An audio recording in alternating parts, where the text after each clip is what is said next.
الرحمن الرحيم الحمد لله رب العالمين والصلاة والسلام على رسوله الأمين وعلى آله وصحبه أجمعين وبعد فقد قال الله تعالى في كلامه المجيد وفرقانه الحميد أعوذ بالله من الشيطان الرجيم بسم الله الرحمن الرحيم أم حسبتم أن تدخلوا الجنة ولما يعلم الله الذين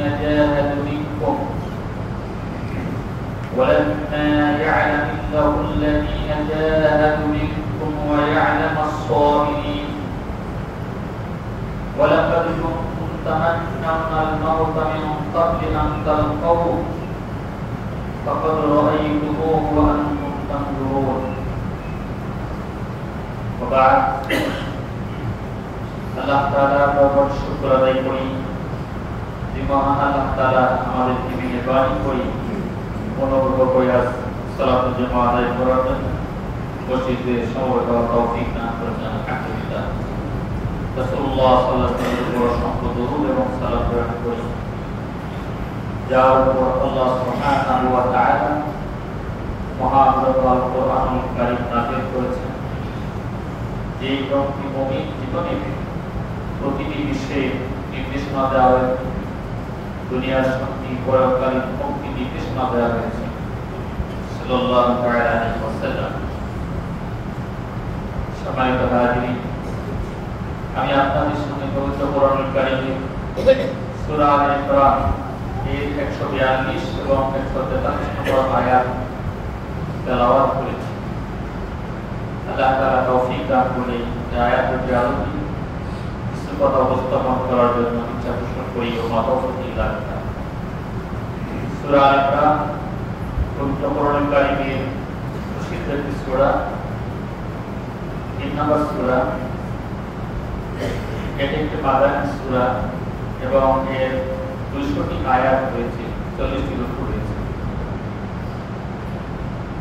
পবিত্র কোরআনুল কারীমের এই সূরাটি 33 নম্বর আয়াতে আল্লাহ তাআলা বলেছেন, ইন্নাল্লাহ আস্তাফা আদামা ওয়া নূহা ওয়া আলা ইব্রাহিম ওয়া আলা ইমরান আলা আলামিন। অর্থাৎ নিশ্চয় আল্লাহ তাআলা নির্বাচন করেছেন আদম আলাইহিস সালামকে, নূহ আলাইহিস সালামকে এবং ইব্রাহিম পরিবারকে এবং ইমরান পরিবারকে আলা আলামিন বিশ্ব জগতের উপর সারা বিশ্ববাসীর জন্য নেতৃত্ব দেওয়ার জন্য, কর্তৃত্ব করার জন্য নবী হিসেবে আল্লাহ তাআলা মনোনীত করেছেন, নির্বাচিত করেছেন। এই আয়াতটি মূলত আল ইমরান, এখানে শব্দটির উল্লেখ আছে বিদায় নামকরণ হিসেবে গ্রহণ করা হয়েছে। ইমরান পরিবার একটি সম্রাট পরিবার। হযরত মূসা আলাইহিস সালামের পিতার নাম ছিল ইমরান আলাইহিস সালাম এবং ঈসা আলাইহিস সালামের জননী মারইয়াম আলাইহিস সালাম তার নানার নাম ছিল ইব্রাহিম। অর্থাৎ ঈসা আলাইহিস সালাম থেকে শুরু হযরত মূসা থেকে শুরু করে ঈসা আলাইহিস সালাম পর্যন্ত যত নবী এবং রাসূল এসেছেন সকলেই আল ইমরান পরিবারের অন্তর্ভুক্ত।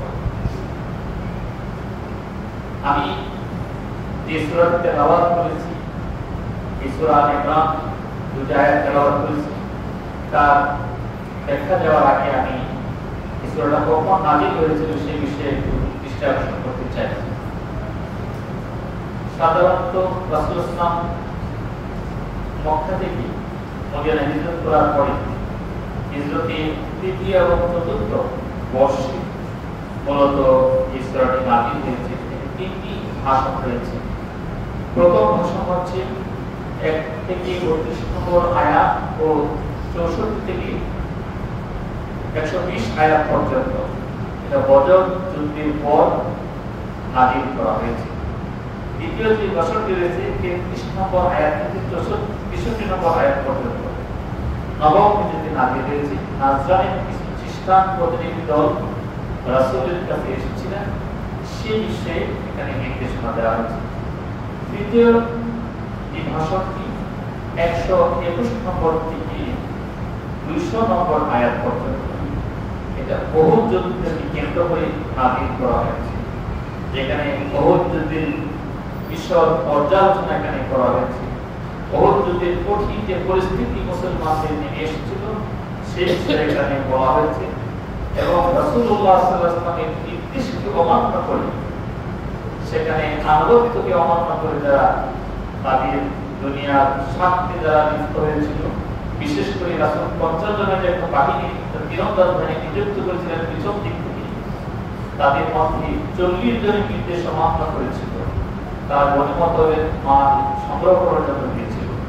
তাদের এখানে ব্যাপক সমালোচনা করা হয়েছে, এবং যে বাকি 10 জন ছিলেন তারা শত্রুদের আক্রমণ থেকে তারা সক্ষম হননি, তারা সকলেই শাহাদাত বরণ করেছিলেন। এখানে যে একটা বিপর্যয় এসেছিল রাসূলের মূলত নির্দেশ অমান্য করার কারণে, সেই বিষয়ে এখানে আলোচনা করা হয়েছে। আমি যে আয়াতগুলি তেলাওয়াত করেছি, তৃতীয় যে ভাষণ, সেই ভাষণের অন্তর্ভুক্ত, এবং উহুদ যুদ্ধকে কেন্দ্র করে মূলত এখানে আলোচনা করা হয়েছে। আমি যে দুটো আয়াত তেলাওয়াত করেছি, এখানে জান্নাতে যাওয়ার একটা রাজপথ, জান্নাতে যাওয়ার জন্য একটা সহজ পথ, এই পথ নির্দেশনা এখানে দেওয়া হয়েছে। কোন পথে জান্নাত? আমরা তো যারা মুমিন, যারা ঈমান এনেছি, আল্লাহ বিশ্বাস করি, রাসূল বিশ্বাস করি, কোরআন বিশ্বাস করি, আমাদের যদি আমরা প্রশ্ন করি আমরা কোথায় যেতে চাই পরকালে, সবাই বলে আমরা জান্নাতে যেতে চাই। কিন্তু সেই জান্নাতে যাওয়ার রাস্তা কোনটা, শ্রেষ্ঠ রাস্তা কোনটা, সেই রাস্তাটা এই আয়াতে বলে দেওয়া হয়েছে। এখানে আল্লাহ তাআলা বলেছেন, আম হাসিবতুম আন তাদখুলুল জান্নাহ। প্রথম যে আয়াত তেলাওয়াত করেছি, কত 142 নম্বর আয়াত, এই আয়াতের অংশ বিশেষ। আম হাসিবতুম, তোমরা কি ধারণা করো, প্রশ্ন রেখেছেন, অর্থাৎ প্রশ্ন করেছেন। আম হাসিবতুম, তোমরা কি ধারণা করে বসে আছো যে আন তাদখুলুল জান্নাহ, যে তোমরা এমনি জান্নাতে প্রবেশ করবে? কারো ইচ্ছা, ভিত্তিহীন কোন বিশ্বাস বা পুরোহিত যারা আছে তাদের আশীর্বাদ এবং মিথ্যা আশ্বাস দ্বারা কিয়ামতে নাজাত পাওয়ার কোনো সুযোগ নেই, জান্নাতে যাওয়ার কোনো সুযোগ। আমরা কোন পীরের দরবারে যাব বা আমার মন মতো আমি চলবো, আমি নিজে আমল বানিয়ে আমার মতো আমি ইসলাম পালন করবো, আমার মতো করে আমি আমার জীবন পরিচালনা করবো, জান্নাতের গন্ধ পাওয়া যাবে না। আল্লাহ তাআলা প্রশ্ন রেখেছেন। তোমরা এই সমস্ত ধারণা যে তোমরা করেছো যে কোনো বুজুর্গ উসিলা, কোনো ব্যক্তির উসিলা, কোনো পীরের উসিলা, কোনো দরবারের উসিলা বা অন্য কোনো মতবাদের উসিলা, নিজে আবিষ্কার করা কোনো মতাদর্শে বিশ্বাস মানে তোমরা অভ্যস্ত হয়ে আমল করে তোমরা জান্নাতে লাভ করবে, এটা কখনোই হতে পারে না। এভাবে আল্লাহ তাআলা পবিত্র কোরআনের আরেক জায়গায় বলেছেন, লাইসা বিআমানিকুম ওয়ালা আমানি আহলিল কিতাব মান ইয়া'মাল সুআন ইউজা বিহি ওয়ালা ইয়াজিদ লাহু মিন দুনিল্লাহি ওয়ালিয়্যান ওয়ালা নাসীরা। তোমরা যে ধারণা করে, অবাস্তব ধারণা করে, মিথ্যা ধারণা করে তোমরা বসে আছো, এটা জান্নাত লাভের রাস্তা না। জান্নাতে যাওয়ার পথ সেটা নয়। বলে আমানি আহলিল কিতাব, আর আহলে কিতাবরা যে ধারণা করে বসে আছে, আর এই কিতাবের ধারণা কি? তারা ঈসা আলাইহিস সালামকে একটু বেশি মর্যাদা দেয়, আর একটু মুসা আলাইহিস সালামকে বেশি মর্যাদা দেয়। ইহুদিরা মুসাকে বেশি মানে বাজে ধারণা করে তাদের ব্যাপারে, যে আল্লাহ উপরে নিয়ে যায়, ঈসাকে আল্লাহ সন্তান সাব্যস্ত করে, মরিয়মকে আল্লাহ স্ত্রী সাব্যস্ত করে, এবং এমন মর্যাদা তারা যে নবীকে আল্লাহর উপর নিয়ে আল্লাহর সাথে শরীক করে বসে। এই সমস্ত আহলে কিতাবদের ভক্ত জ্ঞান ধারণা, তোমরা যে ধারণা পোষণ করো, পূজা করো, তোমরা বিভিন্ন মাজার পূজা করো, কবর পূজা করো, পীর পূজা করো, এর মাধ্যমে জান্নাত লাভ করা সম্ভব না। মান ইয়া'মাল সুআন ইউজা বিহি, যে ব্যক্তি পাপাচার লিপ্ত হবে, ইউজা বিহি সেটার পরিণাম তাকে ভোগ করতে হবে, তাকে সেটার প্রতিদান সে পেতে বাধ্য। ওয়ালা ইয়াজিদ লাহু মিন দুনিল্লাহি ওয়ালিয়্যান ওয়ালা নাসীরা। আল্লাহকে বাদ দিয়ে অন্য কোনো ওসিলা করা, অন্য কাউকে শরীক করা, আল্লাহর সাথে অন্য কারো উপাসনা করা, কি করে কোনো লাভ হবে না, এবং সেগুলো কি কিয়ামতে পাওয়া যাবে না। পরকালে ইসলাম ফেসালের সময় তাদেরকে কাছে পাওয়া যাবে না। আল্লাহকে বাদ দিয়ে কোনো অভিভাবক, কোনো সাহায্যকারী সেখানে পাওয়া যাবে না। এই আয়াত যখন এই আয়াতে তেলাওয়াত করা হলো, তখন আমরা জানি আবু বকর সিদ্দিক রাদিয়াল্লাহু তাআলা তিনি জান্নাতের সুসংবাদ প্রাপকের অন্যতম একজন সাহাবী, ইসলামের প্রথম খলিফা। তিনি সহ অনেক সাহাবায়ে কেরাম তারা কান্নাকাটি শুরু করলেন। তারা এইগুলি কাঁদতে লাগলেন যে আমরা অল্প পরিমাণ যদি কোনো ত্রুটি করি, সেটা আমরা কবিতার পক্ষ করবো, আমরা কতটা ত্রুটি কিছু করি, তাহলে আমাদের কি অবস্থা হবে। সাহাবায়ে কেরাম কান্নাকাটি শুরু করতেছে। ওমর ফারুক রাদিয়াল্লাহু তাআলা তিনি কোরআনের বিশেষজ্ঞ আব্দুল্লাহ ইবনে মাসউদ রাদিয়াল্লাহু তাআলা তাকে প্রশ্ন করেন, তোমার দৃষ্টিতে কোরআনুল কারীমের সবচেয়ে ভয়াবহ আয়াত কোনটি? আব্দুল্লাহ ইবনে মাসউদ কোরআনুল কারীমের বিশেষজ্ঞ, তিনি বলেন এই যে আয়াত, এটা সূরা নিসা 120 নম্বর আয়াত, যে তোমাদের ধ্যান অনুযায়ী তোমরা জান্নাতে যাবে, এটা হবে না, বরং তোমরা যে পরিমাণ বিন্দু পরিমাণ যাই কিছু তোমরা খারাপ কাজ করো, অন্যায় করো, পাপাচারে লিপ্ত, সেটার পরিণতি তোমাকে ভোগ করতে হবে। এটা ভয়াবহ আয়াত। আমাদের জীবনের সাথে আমরা মিলিয়ে দেখি, আমরা কি কেউ বলতে পারবো যে আমি জীবনে কোনো অন্যায় করিনি, আমি কোনো পাপ কাজ করিনি, আমি আল্লাহর নির্দেশে লঙ্ঘন করিনি, আমি আল্লাহ রাসূলের আদর্শের বিরোধী কোনো কাজ করিনি? কেউ তো এই কথা বলতে সাহস পাবে না। যেখানে সাহাবায়ে কেরাম যাদের জীবনের গরম, যাদের আমল রাসূলকে সরাসরি দেখে যারা আমল করেছেন, শিখেছেন, আল্লাহ রাসূলের সরাসরি সাহায্য যারা পেয়েছেন, তারা পর্যন্ত এই আয়াত শুনে তারা কান্নাকাটি করেছেন। আমরা তো না সম্মানিত হাজিরিন, এজন্য আমরা যে জ্ঞান ধারণা নিয়ে জান্নাত লাভ করতে চাই, এর মাধ্যমে জান্নাত আসবে না। জান্নাতের একটা রাস্তা আছে, সেটা আল্লাহ তাআলা বলে দিয়েছেন। জান্নাত লাভ এবং জান্নাতের মুক্তি, এটা কঠিন একটা বিষয়। জান্নাতের রাস্তা অত সহজ নয়, এটা অত্যন্ত কষ্টকর। সেটা কত বিচ্ছিন্ন একটা রাস্তা, সেটাকে অতিক্রম করার যোগ্যতা অর্জন করতে হবে, সেই অনুযায়ী জীবন গ্রহণ করতে হবে। এই যে জান্নাতের সুখ, যে জান্নাতের শান্তি, যেখানে আরাম আয়েশের কথা পবিত্রকারী বিভিন্ন জায়গায় বলা হয়েছে, যে জান্নাতুল তাজরি মিন তাহতিহা আল-আনহার, যে যার তলদেশ দিয়ে নহর প্রবাহিত, বিভিন্ন নিয়ামত রাজির কথা, ফল ফুল, বিভিন্ন বাগান বাগিচার কথা উল্লেখ করা হয়েছে। সেই জান্নাত লাভ করতে গেলে বিচ্ছিন্ন একটা রাস্তা অতিক্রম করে আসতে হবে।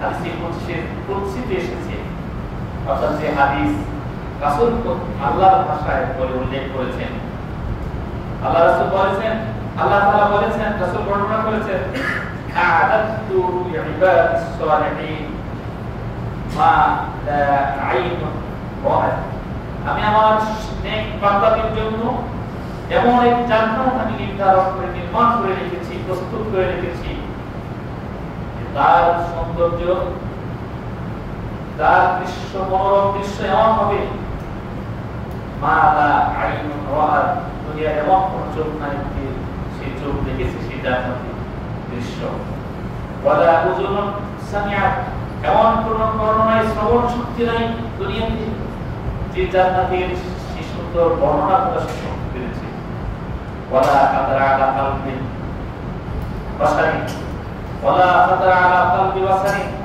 মানুষের অন্তর সেটা কল্পনাও করতে পারে না সেই জান্নাতের সৌন্দর্য, জান্নাতের সুখ, সম্মান কি পরিমাণ রয়েছে। সুতরাং সেই জান্নাত এমনি লাভ করা যায় না। আমরা যারা দুনিয়াতে বিভিন্ন ভাবে প্রতিষ্ঠা অর্জন করেছি, যতটুকু সফলতা অর্জন করেছি দুনিয়ার জীবনে, সেটা বৃদ্ধি পায় নাই, ঘরে বসে বসে খেতে পায় নাই। দুনিয়ায় আমরা যা করেছি সেই জন্য মেহনত করি, যারা চুরি ডাকাতি করে তারাও একটু মেহনত করে, পরিশ্রম করে, ঘরে বসে থাকলে চুরি ডাকাতি হবে না।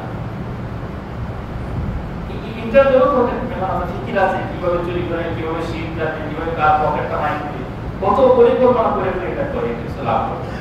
তাহলে এই আজেবাজে জিনিস দুনিয়ার অস্থায়ী জিনিস লাভের জন্য কত পরিকল্পনা করতে হয়, মাথার ঘাম পায়ে ফেলতে হয়, কত না মেহনত, ব্যবসায়ীরা কত পরিশ্রম করেন, কৃষকরা কত পরিশ্রম করেন, চাকরিজীবীরা কত ঝড় বৃষ্টি নাই যেভাবে অফিস করতেই হবে।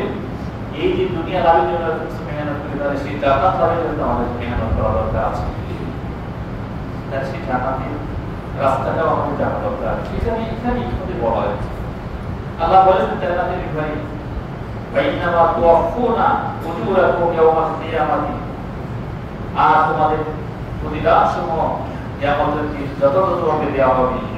ফামান যুকরিহা আনিন নার উদখিলাল জান্নাহ, যে ব্যক্তি বাঁচবে দুজকের প্রবেশ থেকে যে বাঁচতে পারবে, দুজকের জুলুকে দিয়ে নাজাত পাবে, উদখিলাল জান্নাহ, তাকে জান্নাতে প্রবেশ করানো হবে।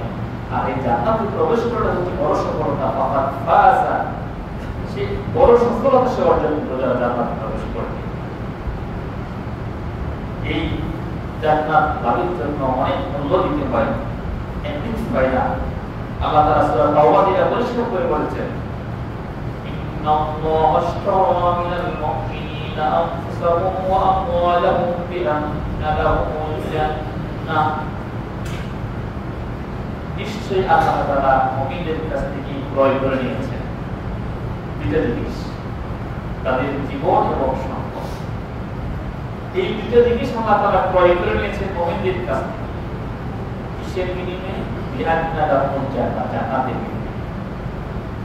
তাহলে যদি প্রকৃত অর্থে আমরা আল্লাহর কাছে আমাদের জীবন এবং সম্পদ বিক্রয় করে দিয়ে থাকি, সেটার মালিক হচ্ছেন আল্লাহ সুবহানাহু ওয়া তাআলা, যেটা এই কোরআনের এই আয়াতে বলা হয়েছে।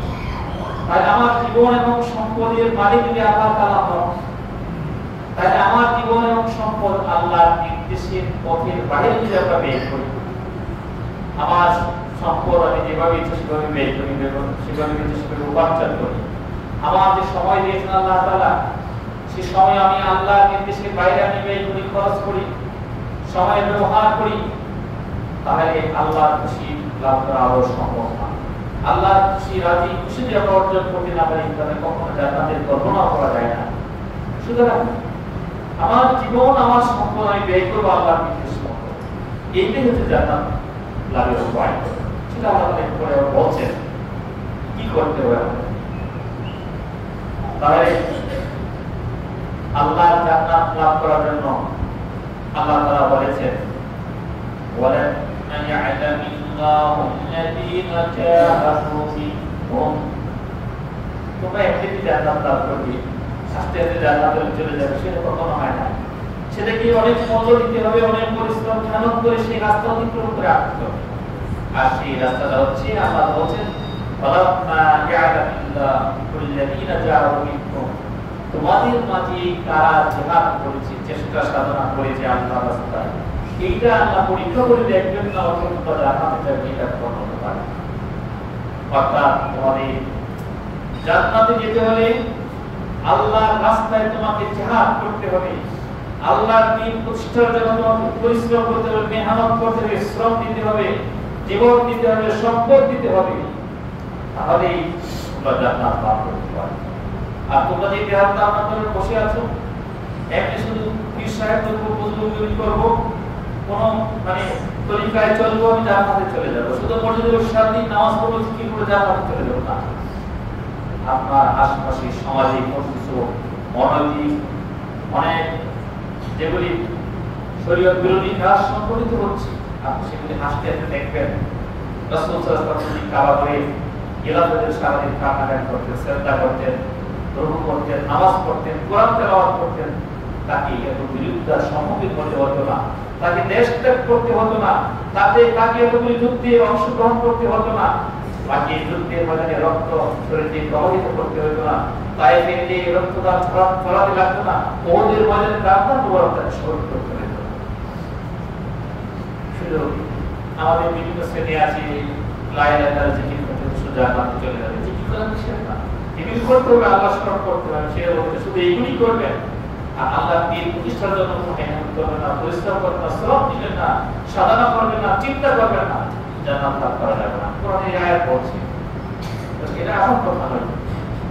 ওয়ালাম্মা ইয়া'লামিল্লাহু আল্লাযীনা জাহাদু মিনকুম, আর আল্লাহ পরীক্ষা করে দেখবেন তোমাদের কে তোমাদের মাঝে জিহাদ করেছে, মানে জিহাদ মানে চেষ্টা করা, কঠোর পরিশ্রম করা, সাধনা করা, মেহনত করা, এর নাম হচ্ছে জিহাদ।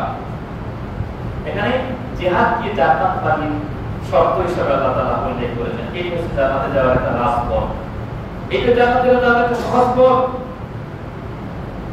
অনেকেই আজকে জিহাদকে সংখ্যার বলছে, অনেক মুসলমান আলেমরা পর্যন্ত বলছে জিহাদ এগুলি ক্ষমতা দখলের হাতিয়ার। আজকে যারা জিহাদের কথা বলে এগুলি ক্ষমতা দখলের হাতিয়ার, ইসলামী রাজনীতির কথা বলে এগুলি ক্ষমতা দখলের হাতিয়ার। এই অনেকে অপবাদ দিয়ে মন্তব্য করে। আমরা তো বলছে না, এটাই আসল রাস্তা জানাতে দেওয়া, এটাই রাজপথ, এটাই সহজ পথ। এগুলিকে অনেকে অপবাদ দিচ্ছে, সন্ত্রাস করে, জঙ্গিবাদ করে, এগুলি মানে ইসলামিক জিহাদটাকে বন্ধ করে তারা নিতে চায়। এটা মানে এটা একটা বলি বিষয়। ইসলামকে দমিয়ে রাখার জন্য শয়তান তাদেরকে বলে দেয় যে ইসলামকে দমাইতে হলে অবশ্যই এই জিহাদটাকে সন্ত্রাসবাদে রূপান্তর করতে হবে, জঙ্গিবাদে রূপান্তর করতে হবে, তাহলে কিন্তু আমরা সম্ভব। এই দেখছেন না, এই যে 5ই আগস্টের পরে কিভাবে ধর্মান্তর হয়েছে, আলেম ওলামাদের কিভাবে নির্যাতন করা হয়েছে, তাদেরকে জেলে ঢোকানো হয়েছে, তাদের কায়দা করে নিয়ে কিভাবে নির্যাতন করা হয়েছে, এইগুলো তো যুদ্ধ করে চলে আছে। কিভাবে ফাঁসি দেওয়া হয়েছে ইসলামী নেতাদেরকে, কি কেন হচ্ছে? যাতে মানুষ ভয় পায়, এটা জঙ্গিবাদ। এবং বহির্বিশ্ব যাতে বাংলাদেশকে সাপোর্ট না করে, যারা ইসলামী কথা বলে, রাজনীতির কথা বলে, তারা জঙ্গিবাদ, না এরকম সহযোগিতা করা যাবে। এটা অনেকটা আল্লাহ রহমতের বর্তমানে ভুল বুঝতে শুরু করেছে। আজকে আপনারা লক্ষ্য করেছেন যে আজকে ইসলামকে নিয়ে যারা ধারণ করে তাদের জনপ্রিয়তা বেড়েছে, তাদের সাপোর্ট বেড়েছে, বিভিন্ন ইউনিভার্সিটিগুলোতে তরুণ সমাজ ইসলামের দিকে এগিয়ে আসছে। এই অপবাদ আস্তে আস্তে এগুলি সত্য, যা সত্য যদি আসে তাহলে মিথ্যা অবশ্যই হবে, আর সত্যটা অবশ্যই করবে। জিহাদ মানে হচ্ছে চেষ্টা করা। আর ইসলামের জন্য যদি জিহাদ কেউ করে, এই চেষ্টা দুই দিকে হইতে পারে, একটা হচ্ছে তাগুতের জন্য আর হচ্ছে ইসলামের জন্য। যদি ইসলামের জন্য এই চেষ্টাটা করে, জিহাদ করে, তাহলে এটা জিহাদ ফি সাবিলিল্লাহ হয়, এটা আল্লাহর রাস্তায় হয়। আর যদি তাগুতের পথে কেউ করে, এটা জিহাদ, এটা তাগুত, তাহলে তাগুতের দিকে জিহাদ হবে, কুফরের দিকে জিহাদ হবে। যারা কোরআন সুন্নাহ রাসূলের আদর্শ বাস্তবায়ন করার জন্য জিহাদ করে চেষ্টা করে, তারা হচ্ছে ফি সাবিলিল্লাহ, আল্লাহর রাস্তায়। আর যারা কোনো মানব রচিত মতবাদ প্রতিষ্ঠা করার জন্য, ধর্মনিরপেক্ষবাদ প্রতিষ্ঠা করার জন্য, যারা হিন্দুত্ববাদ প্রতিষ্ঠা করার জন্য সংগ্রাম করে, এটা জিহাদ তাগুতের বিরুদ্ধে কাজ করে। এই সম্পর্কে আল্লাহ তাআলা বলেছেন, শুনেন কি বলেছেন, আল্লাযীনা আমানু ইউকাতিলুনা ফি সাবিলিল্লাহ ওয়াল্লাযীনা কাফারু ইউকাতিলুনা ফি সাবিলিত তাগুত। দেখেন সুন্দরভাবে আল্লাহ তাআলা এখানে বলেন, সূরা নিসা ৭৬ নম্বর আয়াতে দেখেন যে যারা ঈমানদার তারা আল্লাহর রাস্তায় যারা সংগ্রাম করে, জিহাদ করে। ওয়াল্লাযীনা কাফারু, যারা কুফরি শক্তি, ইউকাতিলুনা ফি সাবিলিত তাগুত, তারা তাগুতের মধ্যে, শয়তানের মধ্যে, খোদাতুল শক্তির মধ্যে তারা সংগ্রাম করে। ফাকাতিলু আউলিয়া আশ-শাইতান, সুতরাং তোমরা শয়তানের যারা চেলা, শয়তানের যারা বংশধরদের সাথে তোমরা, শয়তানের যারা অনুসারীদের সাথে তোমরা সংগ্রাম করো, জিহাদ করো। ইন্না কাইদাশ শাইতানি কানা দাঈফা, আর শয়তানের চক্রান্ত বিশাল কিছু মনে হয় যে আর উনি সবকিছু ধ্বংস করে দেবে, এটা পায় না। এমন ভাবে আল্লাহ চাবি করে দেয়, তাদের সমস্ত চেষ্টা প্রচেষ্টা, সমস্ত অপকৌশল সেগুলি ব্যর্থতায় পর্যবেসিত হয়। এখানে এই আয়াতে দুই ধরনের জিহাদের কথা বলা হয়েছে, তাগুতের প্রতি আর একটা শয়তানের প্রতি। এই মুমিন জীবনে আমরা শুধু মনে করি যে নামাজ, হজ, যাকাত করলাম, বাস আমাদের ইবাদত শেষ, সুদান চর্চা করলাম, লোক দেখানো, সুদান করলাম। শ্রেষ্ঠ ইবাদত হচ্ছে জিহাদ। এটা কোরআন কারীমে আল্লাহ তাআলা বিভিন্ন জায়গায় বলেছেন। আমি যেহেতু রেফারেন্স নিয়ে আসবো, সময় কম, আল্লাহ বলছেন ইয়া আইয়ুহাল্লাযীনা আমানু হাল আদুল্লুকুম আলা তিজারাতিন তুনজিকুম মিন আযাবিন আলীম। ওই বিশ্বাস করো আমি কি তোমাদের কেমন একটা ব্যবসার কথা বলবো, ব্যবসা শুরু তুলনা করছেন আল্লাহ তাআলা, যে ব্যবসাটা তোমাদের দুজকের কঠিন শাস্তি থেকে তোমাদেরকে মুক্তি দিবে, সেই ব্যবসাটা কি? তুমিনুনা বিল্লাহ, তোমরা আল্লাহর প্রতি ঈমান আনয়ন করো, ওয়া রাসূল এবং তার রাসূলের প্রতি ঈমান আনয়ন করো। আর কি এরপরে ঈমানের পরে আল্লাহ বলেন ওয়া তুজাহিদুনা ফি সাবিলিল্লাহি বিআমওয়ালিকুম ওয়া আনফুসিকুম, এবং তোমরা আল্লাহর রাস্তায় তোমরা জিহাদ করো তোমাদের জীবন দিয়ে, তোমাদের সম্পদ। যালিকুম খায়রুল লাকুম ইন কুনতুম তা'লামুন, এটাই হচ্ছে তোমাদের জন্য কল্যাণকর, তোমাদের জন্য শ্রেষ্ঠ ভালো কাজ যদি তোমরা বুঝো, না বুঝলে তো হবে না। তাহলে ঈমানের পরে যে জিনিসটার কথা এখানে বলা হয়েছে, উত্তম ব্যবসা, সেটা তুলনা করা হয়েছে জিহাদ। সুতরাং নাজাত পেতে হলে, জান্নাতে যেতে হলে, আল্লাহ রাজি মন্দির, আল্লাহ সন্তুষ্টি হাসিল করতে হলে এই জিহাদের রাস্তাটা কোনো রাস্তা তুলনাটা পেয়ে আয়াতগুলো আমাকে দেখা যায় না। জিহাদের এমন ফজিলত রয়েছে যারা কাবা করে মানে দায়িত্ব পালন করত, যারা অনেক সাহাবী বা অনেক অনেক মানুষ তৎকালীন সময়ে, যে এর মধ্যে শ্রেষ্ঠ কাজ হাজিদের পানি পান করা বিরাট কাজ। আল্লাহ বলছেন না আজআলতুম সিকায়াতাল হাজ ওয়া ইমারাতাল মাসজিদিল হারাম, তোমরা কি মনে করেছো যে এই হাজিদের পানি পান করা এবং মসজিদে হারামের খেদমত করা, দায়িত্ব পালন করা, বিভিন্ন কমিটির দায়িত্ব পালন করা, মসজিদ বানানো, মসজিদের কমিটির দায়িত্ব পালন করা, নেতৃত্ব দেওয়া, এইগুলি শ্রেষ্ঠ কাজ না।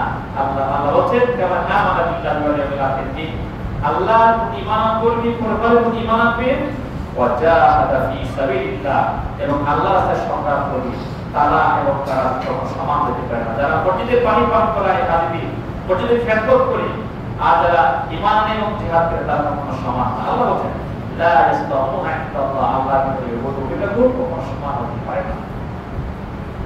আল্লাহ রাসূল বলেন যে ব্যক্তি জিহাদ করলো না এবং যে ব্যক্তি জিহাদ করার জন্য পরিকল্পনা করলো না, যত আমলই করলো তোমার তারা শৈবাতি নিফাক, সেই মুনাফিক অবস্থায় মৃত্যুবরণ করে। আরেকটা জিনিস সেটা হচ্ছে যে এখানে জান্নাতে যাওয়ার রাস্তার ভিতরে জিহাদের সাথে আরেকটা শর্ত যদি দেওয়া হয়েছে, সেটা হচ্ছে এবং ধৈর্য ধারণ করতে হবে। জিহাদ যারা করবে তাদের যদি ধৈর্য না থাকলে জিহাদ হবে না। শুধু জিহাদ কেন, আমি জীবনে যত কাজই করি না কেন, সেখানে যদি আমার ধৈর্য না থাকে, তাহলে যে কোনো মুহূর্তে ঈমান থেকে আমি দূরে সরে যেতে পারি। আমি শুধু এখানে একটা উদাহরণ দিতে চাই। রাসূলের জামানায়, রাসূলের জীবন্ত যুদ্ধে একজন সাহাবী খুব বীর গর্বতে যুদ্ধ করছিলেন, অনেক শত্রু বাহিনীকে তিনি পরাস্ত করছিলেন। সাহাবাগণ বললেন, ইয়া রাসূলুল্লাহ, অমুক সাহাবী তো সে শুধু শত্রুদেরকে পরাস্ত করে যাচ্ছে, সে অনেক মানে বীরত্বশীল প্রদর্শন করেছে, যে শ্রেষ্ঠ আমাদের ভিতরে। রাসূল বললেন, শেষ পর্যন্ত দেখো, এত শ্রেষ্ঠ বলা এখনই যাবে না। যখন দেখা গেল এই লোকটা যুদ্ধ করতে করতে এক পর্যায়ে শত্রুদের দ্বারা আহত হয়ে সে কাঁপছে, সে মানে আহত হয়ে পড়ে আছে, অনেক যন্ত্রণা সহ্য করতে থাকা হয়েছে। এক পর্যায়ে সে ধৈর্য ধারণ করতে না পেরে সে নিজে তলোয়ার দিয়ে নিজে যা সে নিজে শেষ করে দিল, অর্থাৎ আত্মহত্যা সে করে ফেলল। সে যত জিহাদ করে সে আত্মহত্যা করছে, একটা পাপ বেশি দিয়েছে, সেই লোকটা জাহান্নামে, তাকে জাহান্নামের কথা বলা হয়েছে সময় কথা। এই জন্য জিহাদ বলি, সৎ আমল বলি, নামাজ বলি, যত সৎ কাজ বলি, ভালো কাজ বলি, সর্বাবস্থায় ধৈর্য ধারণ না করলে আমাদের সেই সত্যের প্রতি দিনে টিকা করা সম্ভব না। আমরা জানি ইব্রাহিম আলাইহিস সালামের ছেলে ইসমাঈল আলাইহিস সালাম, তিনি ধৈর্য ধারণ করেছেন। ছুরি পিছে ইব্রাহিম আলাইহিস সালাম পরামর্শ করছেন তার ছেলের সাথে, আমি তো আদেশ কোরবানি করার জন্য। ইব্রাহিম তার এই প্রশ্ন করার পরে, এই কথা বলার পরে ইব্রাহিম ইসমাঈল বলেছিলেন, ইয়া আবাতি ফাআল মা তুমার সাতারাজুনি ইনশাআল্লাহ মিনাস সাবিরিন, হে আমার পিতা, আপনাকে যে বিষয়ে নির্দেশ দেওয়া হয়েছে আপনি করুন, আমাকে জবাই করতে কোনো সমস্যা নেই, আমি ধৈর্য ধারণ করব। এই জাতীয় জিনিস ধৈর্যের অনুভব দৃষ্টান্ত, সেরকম ধৈর্য আমাদের বিভিন্ন বাবায় আমরা সাহাবায়ে কেরাম তারা যুদ্ধ, তারা জিহাদের উপর অভিযোগ থাকার জন্য তারা আল্লাহর কাছে রাসূলের কাছে বায়াত করেছেন। তিনি বলেছেন, তারা বলেছেন, নাকুল্লাযী বায়াউ মুহাম্মাদান, আমরা মুহাম্মদের হাতে জিহাদের জন্য বায়াত করলাম, মা বাকিনা আবাদা, আমরা যতদিন জীবিত থাকি। সুতরাং জিহাদের সাথে ধৈর্যের সম্পর্ক অনেক বেশি। এরপরে আল্লাহ তাআলা বলছেন ওয়ালাউ কুনতুম তামান্নাউনা মাউতা মিন ক্বাবলি আন তালকাউ, তোমরা তো মৃত্যু কামনা করছো, তোমরা মৃত্যু আসার আগে, মৃত্যু বরণ করার সময়, মৃত্যু বরণের সময় আসার আগে, অর্থাৎ যুদ্ধের ময়দানে যাওয়ার জন্য তোমরা ছটফট করছো, শাহাদাতের জন্য ছটফট করছো। যখন ফাকাদ রাআইতুম ওয়া আনতুম তানজুরুন, যখন সেই যুদ্ধের ওদের ময়দানে শহীদ করা হয়েছে, যখন সেই সময় আসলো, তখন তোমরা সচেতন, তোমরা দেখেছো যে কি ঈমানের প্রতি অভিযোগ দেখছি, কি অভিযোগ থাকে না। এখানে ওহুদ যুদ্ধের কাহিনী নিয়ে আসা হয়েছে। অর্থাৎ যুবক সাহাবীরা তারা চাচ্ছিলেন মক্কার বাইরে তারা যুদ্ধ করবে, আর রাসূল চাচ্ছিলেন মক্কার ভিতরে তারা যুদ্ধ করুক, সম্পর্কিত হয়ে যুদ্ধ করুক। তাদের বিরামীতে যুবক সাহাবীদের রাসূল সিদ্ধান্ত ওহুদের ময়দানে যাবেন। সেখানে যখন যাওয়া হলো, আব্দুল্লাহ ইবনে উবাইদের 300 জন পাওয়া গেছে। এরপরে যখন আক্রমণকে আসতে শুরু করলো, ওই বিরোধী বাহিনী তাদের নির্দেশ মানে নাই, রাসূলের নির্দেশ মানে নাই, এবং অনেক সাহাবী যারা মানে দুর্বল ছিল তারা সেখান থেকে পালিয়ে গেছে, যার কারণে বিশাল খারাপ অবস্থা সেখানে হয়েছে। রাসূলের দাফন হওয়ার শহীদ করতে হয়েছে। এখানে যখন মানে সময় আসছে, তখন কিন্তু তারা অনেকে ধৈর্য ধারণ করতে পারে নাই, অনেকেই পালিয়ে গেছে, অনেকে হতাশা প্রকাশ করেছে। এই কথা এখানে বলা হয়েছে যে যখন সময় আসবে তখন সে অবস্থায় তোমাদের ধৈর্য ধারণ করতে হবে। সময় তো হাজির। এই আয়াতটি আল্লাহ সুবহানাহু ওয়া তাআলা আমাদের বোঝাতে চেয়েছেন যে আমাদের জান্নাতে যেতে হলে অবশ্যই জিহাদের তামান্না পোষণ করতে হবে। মৃত্যুবরণ যেন আমরা যদি বিছানায় পড়ি তাহলে আমরা শাহাদাতের মর্যাদা পাবো, এবং সে অবস্থাতে ধৈর্য ধারণ করতে হবে, এবং আজীবন জিহাদের তামান্না পোষণ করে আমাদের দুনিয়া থেকে বিদায় নিতে হবে। তাহলে আমরা ঈমানের উপর মৃত্যুবরণ করতে পারি, অথবা আমরা অন্যথা হলে আমরা মুনাফিক অবস্থায় মৃত্যুবরণ করব। আল্লাহ তাআলা আমাদের আমল করার তৌফিক দান করুন। সাল্লাল্লাহু আলাইহি ওয়া সাল্লাম মুহাম্মাদি ওয়া আলা আলিহি ওয়া সাহবিহি।